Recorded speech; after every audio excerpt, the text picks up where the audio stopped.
Hey, what's up guys? This is Anthony from Anthony's Customs, and for this review we are looking at the Marvel Select Carnage figure. Now you guys know I don't really collect Marvel Select figures, but this is easily the best iteration of Carnage and the best look for him, so I had to get one, and I'm pretty happy I did. Only problem is he's not anywhere near in scale with the Legends. He stands about 20.5 centimeters tall, and that is a little over 8 inches tall, so way bigger than Legends, but he just looks so good I had to have him. Now he doesn't actually come this way in the package. These things are not all connected, and he comes with this head on him. So he does have some alternate heads. That is the first one. I don't really care for the sculpt of that. The face looks way too narrow. Doesn't look quite right.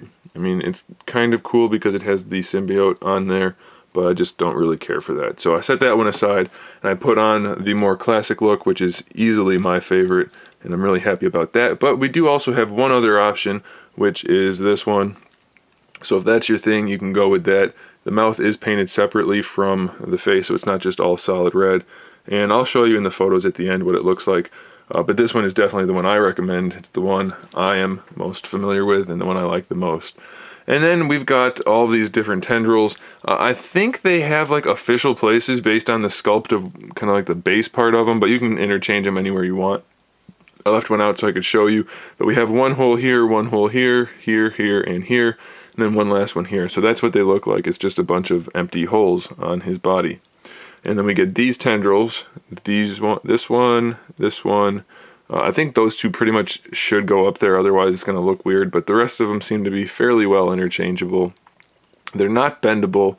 We do get these 4 tendrils, which are all in the pack or on the packaging. It looks like they're supposed to be bendable, but if you bend them, like this was straight, I went like this, and it goes all the way back pretty much. And I don't know if it'll keep going if I let it sit longer, but they're not nearly as bendable as something that's supposed to be bendable should be.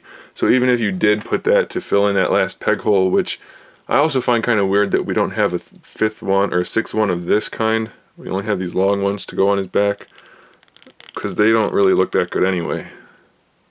They look kind of weird. So I would much rather have another one of those. So that's kind of odd. But you do get the 4 tendrils that look like this. And then we get interchangeable hands. So we have the hands that come on him that have these kind of Wolverine type claw type things. Then we also have this one, which is very reminiscent. Both of these actually, the alternate hands, are very reminiscent of the old 90s figure. That was awesome. So we get this one. And then we get this one, which is particularly reminiscent of that old figure. So it's red and black, obviously, and then the black has a little bit of like a red dry brush. So it looks really cool. The whole figure does. I think it would have been nice if it was a little bit more clean, just so you could differentiate the black from the red. And then the red is a little ununiform. What's the word for the opposite of uniform? I don't remember. I can't think of it right now. Working on 3 hours of sleep, so I apologize for that. But anyway, it's brighter red here, darker red here. It's not quite uniform, but still looks pretty darn good. And I did a mostly good job painting the face. The eyes is semi-metallic, I guess, to reflect the light and look brighter. It looks fine. The only problem I have is that the black part on mine has a few little scuffs, but no big deal. Mostly, otherwise, it's painted really well.